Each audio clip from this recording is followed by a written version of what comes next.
오늘날 재판에서 변호사의 필요성이나 역할, 변호사가 재판 결과에 미치는 영향 등은 두말할 필요가 없습니다. 그렇다면 조선시대에도 변호사라는 존재가 있었을까요?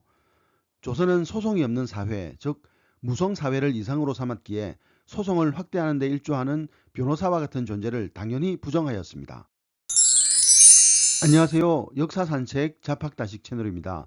오늘은 외지부, 조선시대에도 변호사는 있었다라는 제목의 영상 보내드리겠습니다. 구독과 좋아요 부탁드립니다. 감사합니다. 실제로 변호사 역할을 하는 존재가 뚜렷하게 잡히지는 않지만 사료에 등장하는 외지부나 쟁송위협자가 변호사 역할을 한 것으로 보입니다. 중종실록에서는 법률을 암송하고 문권을 위조하여 소송을 교사한 후뒤 그 소송에서 이기면 이로부터 이득을 취하는 무례배에 대해 언급하면서 예전엔 이들을 도관지부라고 했는데 지금은 외지부라 부른다고 하였습니다. 외지부는 사람들이 형옥에 연루되어 형벌을 표할 수 없으면 가능한 가벼운 제목을 찾아주었고 개인의 경제적 이익이 걸려있는 경우는 승소할 수 있는 방향으로 유도해 주었습니다. 소송을 대신 해주기도 하고 소송 당사자에게 법률 지식을 가르쳐 주었습니다. 일반 백성들은 대부분 법정에서 어눌하고 주눅들어서 말을 잘 못하기 때문에 말과 문자에 능한 이들이 그들의 친척이라면서 대송해 주기도 하였습니다. 이렇게 대신 소송해 주는 일이 늘어나자 19세기 목민서에서는 말로서 잘못을 가리거나 관청에서는 비리 호송하는 자들의 말만 듣고 판결에서는 안 된다고 지적하기까지 했습니다. 그렇다면 마을에서 소송을 도와주는 역할을 했던 이들은 구체적으로 누구였을까요? 다산 정약용은 사람들의 소장 작성에 도움을 주는 이들로 서당 훈장을 지목하였습니다. 촌백성들은 법례도 모르고 문자도 모르므로 서당 훈장이 소장을 대신 꾸며주는데 이들 역시 무식하여 사건에 대한 실정은 빠뜨리고 지엽적인 것만 늘어놓는다면서 이문에 밟지 못한 훈장의 한계를 지적했습니다. 그러나 실제 재판에서 변호사와 같은 역할을 했던 사람은 정약용의 지적처럼 유학적 소양을 지닌 서당 훈장보다는 율례에 해박한 지식을 가진 좀 더 전문적인 사람들이었습니다. 물론 이들 중에는 양반도 있고 중인도 있어서 신분을 획일적으로 규정하기는 어렵습니다. 숙종 때 한위겸이라는 사람은 본래 중인 신분으로 잡직을 진행 적도 있는데 왕의 비답과 수교, 병조의 인신과 대간의 계사, 공문 등을 위조하여 돈을 받은 사실이 탄로나 형벌을 받았습니다. 양상원, 박승창이라는 사람은 사대부는 아니지만 양반가이고 무과 출신인데 서로 한편이 되어 소송을 대신해주면서 승소하면 이익을 나누어 갖기도 했습니다. 이들의 이름이 법조 문서에 오른 일이 무려 10여 차례라는 지적으로 추측건데 이들은 소송 대리 업무를 업으로 삼았던 것으로 보입니다. 조정에서는 이들을 쟁송위협자, 즉 쟁송을 교사하는 것을 업으로 삼는 자들이라고 파악했습니다. 1706년 숙종 32년에 편찬된 법전인 전록통고에서는 교사의 의미에 대해 교는 남을 고발할 수 없는 것을 하게끔 하는 것이고 사는 남이 고발하고자 하지 않는 것을 고발하도록 꿰는 것이라 하였습니다. 즉 쟁송을 교사하는 이들은 소송할 수 없는 일을 어떻게든 소송으로 확대하는 사람들이었습니다. 이들은 자신이 가지고 있는 법지식을 팔아 대가를 챙겼습니다. 문서를 위조할 뿐 아니라 한 사람이 2번 이상 기송할 수 없는 규정을 피해 몇 사람이 한패가 되어 서로 번갈아가며 소송에 관여했으며 승소하면 이익을 챙겼습니다. 소장은 언문으로 작성할 수 없는데도 관의 관심을 끌기 위해 일부러 언문 소장을 작성하기도 하고 본디 피고가 있는 곳에서 소송해야 하는 규정을 어기고 형조에 직접 소송하기도 했습니다. 이들은 일정한 거주지 없이 소송이 있는 곳이면 어디든 가서 관여하였습니다. 재판이 열리는 곳을 배회하면서 고용인을 찾기도 하고 사람들이 기송하도록 부추기기도 했습니다. 그뿐만 아니라 왕에게 직접 올리는 청원인 상언이나 격쟁에도 관여하였습니다. 상언이나 격쟁은 왕이 능행을 나설 때 왕의 행차를 기다리고 있다가 억울한 사정을 글로 올리거나 징을 쳐서 호소하는 방법입니다. 격쟁은 글 작성이 필요 없기 때문에 나이와 신분에 관계없이 각층에서 이용하였습니다. 원래 상언과 격쟁은 적첩의 분별, 형륙을 당하는 경우 양천이나 부자의 분별 등 4가지에 해당하는 경우에만 허용되었습니다. 그러나 개인적 원한, 부역의 편중이나 면제, 전답, 조세 문제, 환곡의 폐단, 관리들의 비리 고발 등 일반 민원 전반에 걸쳐 확대되었습니다. 억울한 일이 있으면 사헌부에 고소해야 하는데 오직 상언과 격쟁으로만 몰렸습니다.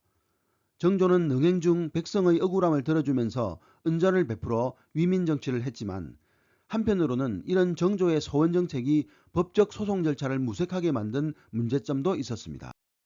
산소에 관한 소송인 산송이나 토지 노비에 관한 소송 등에서 이미 3번 소송하여 패소한 사건인데도 빈번히 상언하거나 격쟁하는 일이 나타났습니다. 특히 산송 같은 경우 삼심제도의 규정에 불복하여 격쟁하면 다시 소송할 수 있도록 허락해 줌으로써 9번이나 소송하는 경우도 있었습니다.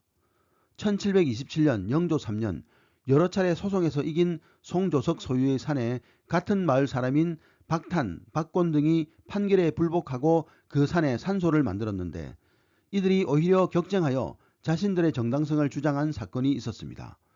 이에 대해 한성문은 판결에 불복하고 격쟁한 박탄, 박곤의 죄를 엄중히 다스리고 산소는 판에 옮기도록 경기도 관살사에게 지시하였습니다.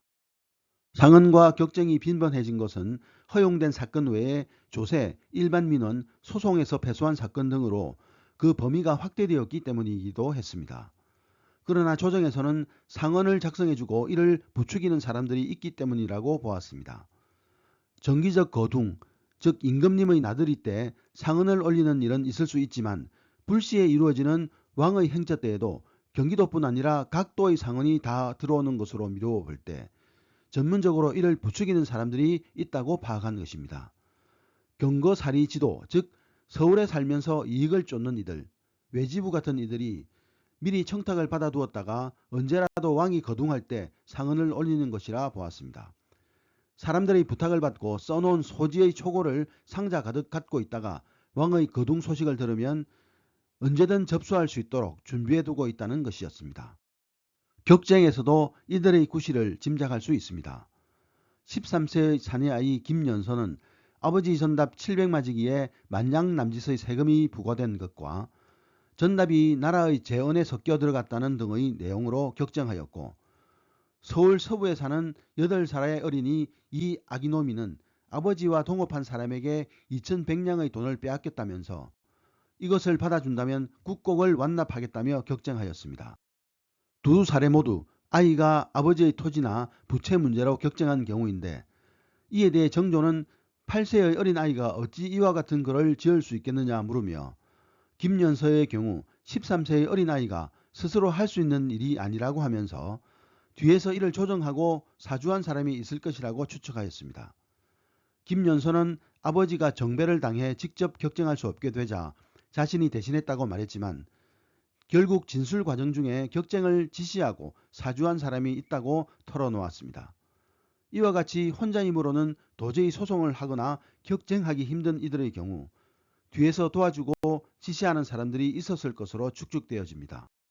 국가에서는 이들을 붙잡으면 장 100대, 유 3000여의 형벌에다가 가족까지 변방으로 옮기는 전가사변에 처하였습니다.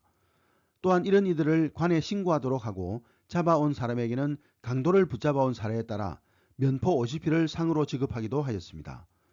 한 사람이 두세 곳에서 사리에 닿지 않는 일로 소송하는 경우에도 역시 같은 형벌로 다스렸습니다. 남에게 소송을 교사한 이, 남에게 소장을 만들어주면서 죄의 정황을 가감하거나 다른 사람을 무고한 이는 범인과 같은 죄로 처벌하였습니다.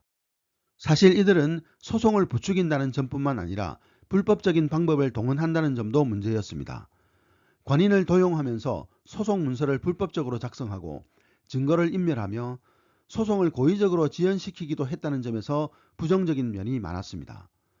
그러나 속대전이 편찬된 영조대 전후 시기에 소송을 하는 사람들에게 필요한 지식을 제공하고 직접 소송을 대신해 줌으로써 분명 당시의 시대적 요구에 부응하여 형성된 계층이었습니다.